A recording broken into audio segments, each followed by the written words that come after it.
Hello and welcome to the analysis of the Hindu newspaper dated March 1st, 2023. In this video, we are going to talk about two important newspaper articles which are going to be very important for the civil services examination. So do watch this video until the end and let's just start with the first important newspaper article. Now, this particular newspaper article talks about the growth estimates, and there has been some of the revisions which have been done for the past year as well. So we are going to talk about all of it, and then we are also going to talk about the organization or the entity that provides this particular data, that is the National Statistical Office. Now, this article becomes important for the GS paper 3, that is Indian economy and issues relating to planning, mobilization of resources, growth, development and employment. Let's first understand the context of it and then we will talk about the National Statistical Office. So this particular newspaper article says that India's GDP growth slowed to 4.4% in October to December 2022 quarter, and this particular data has been presented by the National Statistical Office. In the quarter second, we have seen the growth rate of 6.3%. Now this has slowed down to 4.4%. which retained its full year growth estimate for economy at 7%, and despite revising the preceding fiscal GDP growth figure 40 basis point higher to 9.1%. Now the NSO also revised the GDP contraction numbers for the COVID hit year, that is 2020 to 2021, and it has lowered that particular hit from 7.3% contraction to 5.7% as per the second revised estimates. Now the gross value added in the economy grew at 4.6% in the third quarter, that is quarter 3 in 2020 to 2023, slower than the 5.5% in the quarter second. Right, so now the manufacturing continued to shrink for the second quarter, albeit at a slower pace of 1.1% compared to the quarter seconds, that is 3.6% contraction. So these are some of the figures that have been placed by the National Statistical Office. Now the National Statistical Office comes under the Ministry of Statistics and Program Implementation. So it will be very wise for us to understand the Ministry of Statistics and Program Implementation. So this particular ministry came into existence as an independent ministry on 15/10/1999, and this came into being after the merger of Department of Statistics and the Department of Program Implementation. Now this particular ministry at this particular point of time has two wings, that is Statistics Wing, which is basically called the National Statistical Office, and the second wing is the Program Implementation Wing. Now the Statistic Wing, that is the National Statistical Office, consists of the Central Statistical Office, the Computer Center and the National Sample Survey Office. And the Program Implementation Wings consist of basically three divisions. It has 20-point program, infrastructure monitoring and project monitoring, and it also has member of parliament local area development scheme under it. Now these are the two wings, that is the National Statistical Office and the Program Implementation Wing. Now apart from it, there is also some kind of other wings as well. So we have the National Statistical Commission created through a resolution of the Government of India, and we also have the autonomous institute which is known as Indian Statistical Institute, which was declared as an institute of national importance by an act of Parliament. Right, so these are the basic this is the basic structure of the Ministry of Statistics and the Program Implementation. Let's now talk about the individual responsibilities of these particular organizations or these particular entities. So the responsibilities of the National Statistical Office are as under, for example, it acts as the nodal agency for the planned development of the statistical system in the country. It lays down and maintains norms and standards in the fields of statistics. It coordinates and advises the ministries, departments of the government on statistical methodology and on statistical analysis of the data.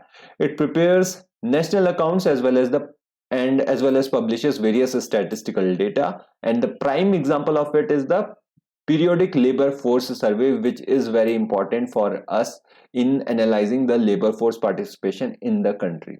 And apart from it, it also is entrusted with the responsibility of maintaining liaison with the international statistical organizations.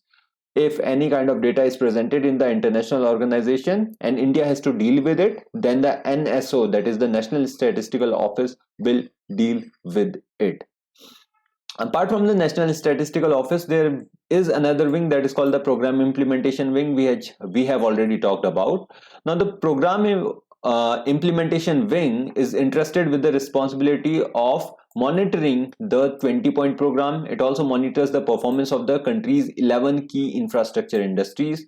Now, these key infrastructure industries are very, very important for us. For example, we have the power, coal, steel, railways, telecommunication, ports, fertilizers, cement, all of these industries are very vital for us, and the performance of all of these are monitored by the Program Implementation Wing. And apart from it, it also monitors all of the central sector projects costing 150 crore and above. And it also monitors the implementation of the Members of Parliament Local Area Development Scheme, which is the money which is given to the uh, to the to the members of the parliament for betterment of their own constituencies. So these are some of the responsibilities of the Program Implementation Wing. We have also talked about the responsibilities of the National Statistical Wing. We have talked about the entirety of Ministry of Statistics and Program Implementation. And we have also talked about the figures regarding the National Statistical Office of this particular quarter. So this is it regarding this particular newspaper article. Let's now head to the next important newspaper article. Now, this particular newspaper article talks about the legislators are facing disqualification. Now, they cannot attend the floor test, says the Supreme Court, right? So, we'll talk about it. We'll talk about the anti-defection law, and we'll also talk about the constitutional provisions relating to the anti-defection. And this kind of newspaper article becomes important for the GS paper too, that is salient features of the Representation of Peoples Act. And it is also important for the Indian Constitution historical underpinnings, evolution features, amendments, significant provisions, and basic structure. Let's first understand the context of it, and then we will talk about what is anti-defection law. Now, the Supreme Court says that allowing an MP or an MLA who is facing disqualification under the anti-defection law to participate in a floor test caused by own doings will defeat the very purpose of the 10th schedule.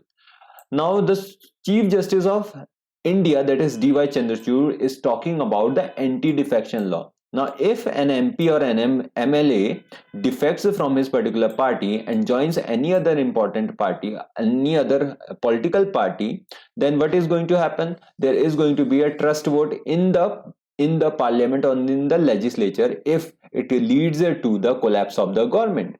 Now, the Supreme Court says that an MLA or MP who is supposed to who has done the who has done the defection, he cannot participate in the floor test because the defection or the toppling of the government is basically the doing of that particular MP or MLA, right? So this is what is being said by the Chief Justice of India, D.Y. Chandrachud.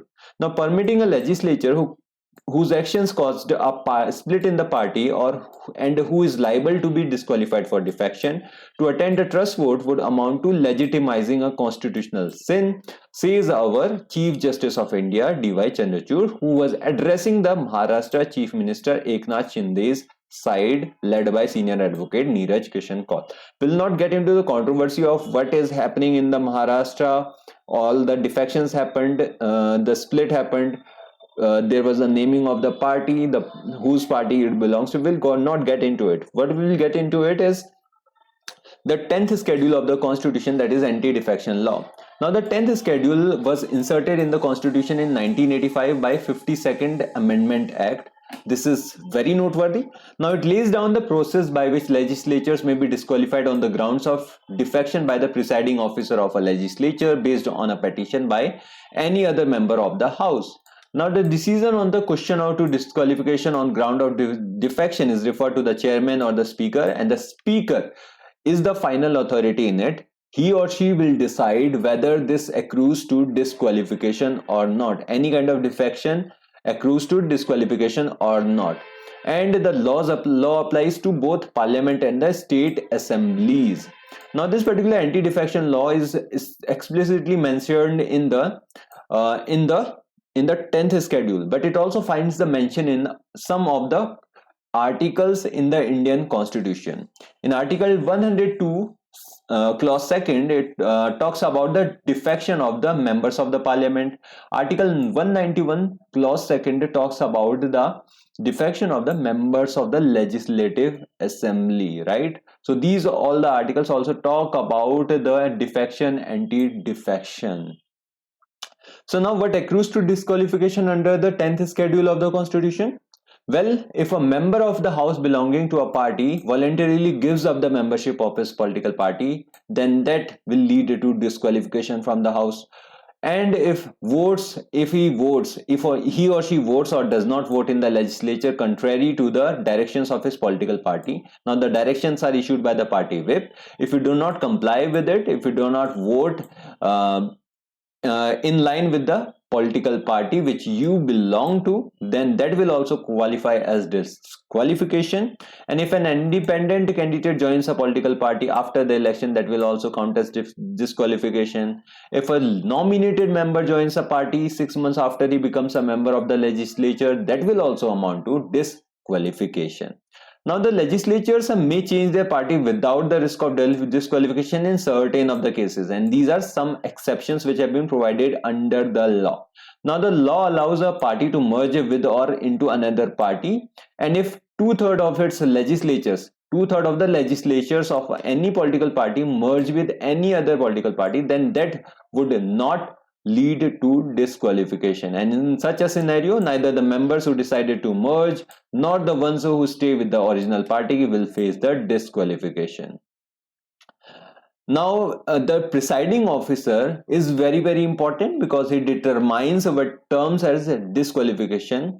Now let's analyze whether this is subjected to the judicial review, whether the decision of the presiding officer is subjected to the judicial review. So the law initially stated that the decision of the presiding officer is not subject to the judicial review, but in the order which was given by the Supreme Court in 1992, it allowed for appealing against the presiding officer's decisions in the High Court and the Supreme Court. And however, it was held that there may not be judicial intervention until the presiding officer gives his order. Until the presiding officer is giving his or her order, what will happen? The Supreme Court or the High Court will not intervene. But as and when the presiding officer gives his order, what will happen? The Supreme Court and the High Court can interfere in the functioning of it, or in terms of disqualification, whether this is disqualification or not, or it will term as disqualification or not, whether it terms as defection or not. So this is it regarding this particular newspaper article, and this is it for the day. Thank you from my side. Do like and share the video and subscribe to this channel. Have a good day. Bye.